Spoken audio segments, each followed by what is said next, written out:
Hi hello friends, welcome back to my channel. ಇವತ್ತೊಂದು ನಾನು natural ಆಗಿರುವಂಥ ಹೇರ್ ಡ್ರೈನ ಹೇಳ್ಕೊಡ್ತಾ ಇರೋದು ಸ್ನೇಹಿತರೆ. ಎಷ್ಟರ ಮಟ್ಟಿಗೆ ಈ ಒಂದು ಹೇರ್ ಡ್ರೈ ಕಪ್ಪು ಬಣ್ಣಕ್ಕೆ ಬಂದಿದೆ ಅಂತ ನೀವೇ ನೋಡ್ತಿದ್ದೀರಲ್ವ.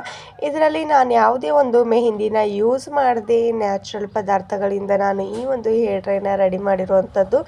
ನಿಮಗೂ ಕೂಡ ಕೆಮಿಕಲ್ನ ಯೂಸ್ ಮಾಡದೆ ನ್ಯಾಚುರಲ್ ಆಗಿ ಹೇರ್ ಡ್ರೈ ಬಳಸೋದು ಇಷ್ಟ ಇದ್ದರೆ ನೀವು ಕೂಡ ಈ ಒಂದು ವಿಡಿಯೋನ ಪೂರ್ತಿಯಾಗಿ ನೋಡಿ. ಸ್ವಲ್ಪ ಕೂಡ ಸ್ಕಿಪ್ ಮಾಡಿದ್ರೆ ನಿಮಗೂ ಕೂಡ ಯಾವ ರೀತಿ ಈ ಒಂದು ಡ್ರೈ ರೆಡಿ ಮಾಡೋದು ಅಂತ ಅರ್ಥವಾಗೋದಿಲ್ಲ ಸ್ನೇಹಿತರೆ. ಅದಕ್ಕೋಸ್ಕರ ನೀವು ಕೂಡ ಈ ಒಂದು ವಿಡಿಯೋನ ಪೂರ್ತಿಯಾಗಿ ನೋಡಿ. ಹಾಗಾದರೆ ರೆಡಿ ಮಾಡೋಣ ಬನ್ನಿ. ನಾನಿಲ್ಲಿ ಒಂದು ಕಬ್ಬಿಣದ ಕಡಾಯಿನ ತಗೋತಾ ಇರೋದು ಸ್ನೇಹಿತರೆ. ಕಬ್ಬಿಣದ ಕಡಾಯಿ ತುಂಬಾ ಇಂಪಾರ್ಟೆಂಟ್, ಯಾಕಂದರೆ ಕಪ್ಪು ಬಣ್ಣಕ್ಕೆ ತಿರುವುದಕ್ಕೆ ಕಬ್ಬಿಣದ ಕಡಾಯಿ ಬೇಕೇ ಬೇಕು. ಅದಕ್ಕೋಸ್ಕರ ಈ ಒಂದು ಕಬ್ಬಿಣದ ಅಂಶ ಕೂಡ ನಮ್ಮ ಹೇರ್ಸ್ಗೆ ತುಂಬಾ ಒಳ್ಳೆಯದು.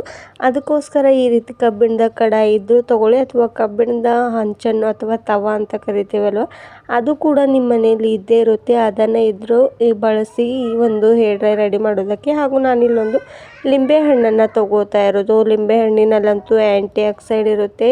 ಹಾಗೂ ನಮ್ಮ ತಲೆಯಲ್ಲಿ ಎಷ್ಟೇ ಡ್ಯಾಂಡ್ರಫ್ ಇದ್ದರೂ ಕೂಡ ಇದರಿಂದ ನಾವು ಕಡಿಮೆ ಮಾಡ್ಕೊಳ್ಬೋದು. ಒಂದು ಲಿಂಬೆ ಹಣ್ಣಿನ ರಸನ ಜ್ಯೂಸ್ನ ಈ ರೀತಿ ತೆಕ್ಕೊಳ್ಬೇಕಾಗುತ್ತೆ. ಕಬ್ಬಿಣದ ಕಡಾಯಲ್ಲಿ ನಾನು ಅಷ್ಟು ಜ್ಯೂಸನ್ನ ಹಾಕೋತಾ ಇರೋದು. ಲಿಂಬೆಹಣ್ಣ ಕಟ್ ಮಾಡಿಕೊಂಡು ಅದರ ಜ್ಯೂಸನ್ನ ತೆಕ್ಕೊಂಡ್ಬಿಡಿ. ಹಾಗೂ ಈ ಒಂದು ಲಿಂಬೆಹಣ್ಣಿನಿಂದ ನಮ್ಮ ತಲೆಯಲ್ಲಿ ಎಷ್ಟೇ ಡ್ಯಾಂಡ್ರಫ್ ಹಾಗೂ ಈಚಿಂಗ್ ಪ್ರಾಬ್ಲಮ್ ಇದ್ದರೂ ಕೂಡ ನಾವು ಕಡಿಮೆ ಮಾಡ್ಕೊಳ್ಬೋದು. ಹಾಗೂ ನಮ್ಮ ಹೇರ್ಸ್ಗೂ ಕೂಡ ತುಂಬಾ ಒಳ್ಳೆಯದು ಈ ಒಂದು ಲಿಂಬೆಹಣ್ಣು. ಲಿಂಬೆಹಣ್ಣಂತೂ ಎಲ್ಲರ ಮನೆಯಲ್ಲಿ ಈಸಿಯಾಗಿ ಸಿಗುತ್ತೆ, ಯಾಕಂದರೆ ನಾವು ಕೂಡ ಅಡುಗೆಗೆ ಎಲ್ಲಕ್ಕೂ ಯೂಸ್ ಮಾಡ್ತಾ ಇರ್ತೀವಲ್ವ. ಅದಕ್ಕೋಸ್ಕರ ಎಲ್ಲರ ಮನೆಯಲ್ಲಿ ಇದ್ದೇ ಇರುತ್ತೆ. ಹಾಗೂ ನಮ್ಮ ಹೇರ್ಸ್ಗೂ ತುಂಬಾ ಒಳ್ಳೆಯದು ಸ್ನೇಹಿತರೆ. ಈಗ ಲಿಂಬೆಹಣ್ಣು ಅಷ್ಟು ಕೂಡ ಜ್ಯೂಸನ್ನ ತೆಕ್ಕೊಂಡಿರೋದಾಗಿದೆ. ಹಾಗೂ ನಾನಿಲ್ಲಿ ಕಬ್ಬಿಣದ ಕಡಾಯಿನ ಯೂಸ್ ಮಾಡಿರೋದು ನಿಮಗೂ ಗೊತ್ತಿದೆ. ನೆಕ್ಸ್ಟ್ ಸ್ಟೆಪ್ ಇದ್ರೊಳಗಡೆ ಏನು ಇಂಗ್ರೀಡಿಯೆಂಟ್ಸ್ನ ಆ್ಯಡ್ ಮಾಡಬೇಕು ಅಂತ ಹೇಳ್ಕೊಡ್ತೇನೆ ಸ್ನೇಹಿತರೆ.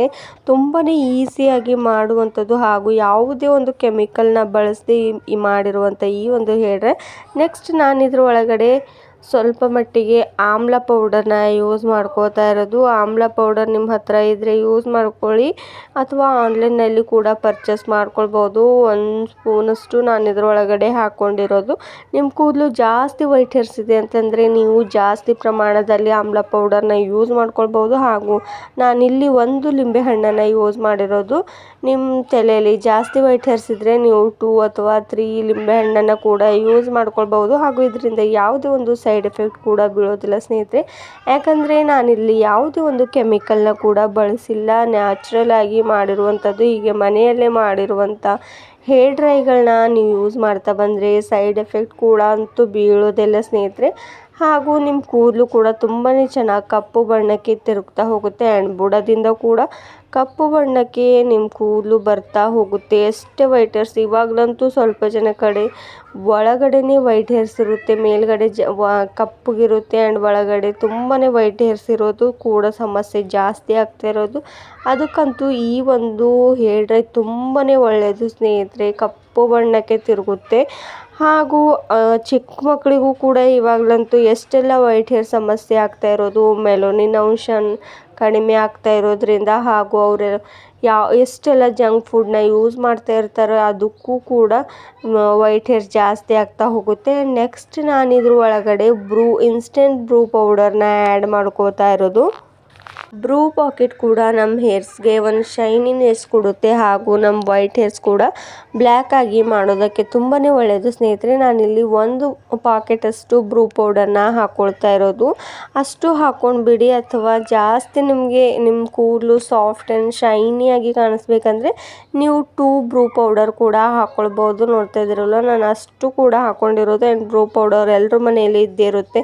ನಾವು ಕಾಫಿನ ಮಾಡೋದಕ್ಕೆ ತುಂಬಾ ಯೂಸ್ ಮಾಡ್ತಾ ಇರ್ತೀವಲ್ಲ, ಈ ರೀತಿ ನಮ್ಮ ಹೇರ್ಸ್ಗೂ ಕೂಡ ತುಂಬಾ ಒಳ್ಳೆಯದು. ಈ 2 ಇಂಗ್ರೀಡಿಯೆಂಟ್ಸ್ ಈ ಒಂದು ಲಿಂಬೆ ಹಣ್ಣಿನಲ್ಲಿ ಹಾಕೊಂಡಿದ ತಕ್ಷಣ ಸ್ವಲ್ಪ ಕೂಡ ಗಟ್ಟಿಯಾಗಬಾರ್ದು. ಆ ರೀತಿ ಇದನ್ನು ಚೆನ್ನಾಗಿ ಮಿಕ್ಸ್ ಮಾಡ್ಕೊಳ್ಬೇಕು. ಆ್ಯಂಡ್ ಇದನ್ನು ಒಂದು 15 ಮಿನಿಟ್ಸ್ ಅಥವಾ 20 ಮಿನಿಟ್ಸ್ವರೆಗೂ ಇದನ್ನು ರೆಸ್ಟ್ ಮಾಡೋದಕ್ಕೆ ಬಿಡಬೇಕು. ಯಾಕಂದರೆ ಇದು ಎಲ್ಲವೂ ಈ ಒಂದು ಆಮ್ಲ ಪೌಡರ್ ಹಾಗೂ ಕಾಫಿ ಪೌಡರ್ ಈ ಲಿಂಬೆ ಹಣ್ಣಿನಲ್ಲಿ ಚೆನ್ನಾಗಿ ಬೆರೆತಿರಬೇಕು. ಆ್ಯಂಡ್ ಒಂದು 15 ಮಿನಿಟ್ಸ್ ನಾವು ರೆಸ್ಟ್ ಮಾಡೋದಕ್ಕೆ ಬಿಟ್ಟರೆ ನಮಗೆ ತುಂಬಾ ಚೆನ್ನಾಗಿ ರಿಸಲ್ಟ್ ಸಿಗುತ್ತೆ ಸ್ನೇಹಿತರೆ. ಇವಾಗ ಈ ಒಂದು ಹೇರ್ ಡ್ರೈ ರೆಡಿ ಆಗೋಗ್ಬಿಟ್ಟಿರೋದು ನೋಡ್ತಾ ಇದ್ರಲ್ಲ, ಜಾಸ್ತಿ ಇಂಗ್ರೀಡಿಯೆಂಟ್ಸ್ ಕೂಡ ಇದರಲ್ಲಿ ಬಳಸಿಲ್ಲ ಹಾಗೂ ತುಂಬಾ ಈಸಿಯಾಗಿ ಮಾಡುವಂಥ ಈ ಒಂದು ಹೇರ್ ಡ್ರೈ ಯಾವುದೇ ಒಂದು ಮೆಹಂದಿನ ತೊಗೊಂಡು ನಾವು ಹಾಕಿಲ್ಲ. ತುಂಬಾ ನ್ಯಾಚುರಲ್ ಆಗಿರುವಂಥದ್ದು ಹಾಗೂ ನಿಮ್ಮ ಮಕ್ಕಳಿಗೂ ಕೂಡ ಈ ಒಂದು ಹೇರ್ ಡ್ರೈ ಯೂಸ್ ಮಾಡ್ತಾ ಬನ್ನಿ. ಯಾಕಂದರೆ ಇದರಲ್ಲಿ ಆಮ್ಲ ಪೌಡರ್ನ ಯೂಸ್ ಮಾಡಿರೋದಲ್ವ, ಅದಕ್ಕೋಸ್ಕರ ಅವರಿಗೂ ತುಂಬಾ ಒಳ್ಳೆಯದು ಹೇರ್ಸ್ಗೆ. ಇವಾಗ ಒಂದು 15 ಮಿನಿಟ್ಸ್ ನಂತರ ತೋರಿಸ್ತಾ ಇರೋದು ಯಾವ ರೀತಿ ಕಪ್ಪು ಬಣ್ಣಕ್ಕೆ ಬಂದಿರೋದಂತೂ ನೋಡ್ತಾ ಇದ್ದೀರಲ್ವ. ನನ್ನ ಬೆಳ್ಳುಗಳು ಎಷ್ಟು ಮಟ್ಟಿಗೆ ಕಪ್ಪಗಾಗಿದೆ ಅಂತ. ನೀವು ಕೂಡ ಈ ರೀತಿ ಹೇರ್ ಡ್ರೈನ ಬಳಸ್ತಾ ಬನ್ನಿ. ಹಾಗೂ ಇದನ್ನು ಹಚ್ಕೊಂಡು 1 ಅವರ್ ಹಾಗೆ ಬಿಟ್ಟು ನೀವು ನಾರ್ಮಲ್ ವಾಟರ್ನಿಂದ ತಲೆ ಸ್ನಾನ ಮಾಡ್ಕೊಬೇಡಿ ಹಾಗೂ ಶಾಂಪೂನ ಹಾಕ್ಕೊಳ್ಳೋದಕ್ಕೆ ಹೋಗಬೇಡಿ ಸ್ನೇಹಿತರೆ. ನಿಮಗೂ ಕೂಡ ಇವತ್ತಿನೊಂದು ಹೇರ್ ಡ್ರೈ ಇಷ್ಟವಾಗಿದೆ ಅಂತ ತಿಳ್ಕೊಳ್ತೇನೆ ಸ್ನೇಹಿತರೆ. ಇಷ್ಟವಾದರೆ ಲೈಕ್ ಆ್ಯಂಡ್ ಶೇರ್ ಮಾಡಿ ಹಾಗೂ ಸಬ್ಸ್ಕ್ರೈಬ್ ಮಾಡ್ಕೋದೆ ನೋಡ್ತಿದ್ರೆ ನೀವು ಕೂಡ ಸಬ್ಸ್ಕ್ರೈಬ್ ಮಾಡ್ಕೊಳ್ಳಿ. ಹಾಗೂ ನಿಮ್ಮ ಒಂದು ಲೈಕ್ ನಮಗೆ ತುಂಬಾ ಪ್ರೋತ್ಸಾಹ ಕೊಡುತ್ತೆ ಸ್ನೇಹಿತರೆ. ಈ ಒಂದು ವಿಡಿಯೋ ನೋಡಿದ್ದಕ್ಕಾಗಿ ತುಂಬಾ ಧನ್ಯವಾದಗಳು.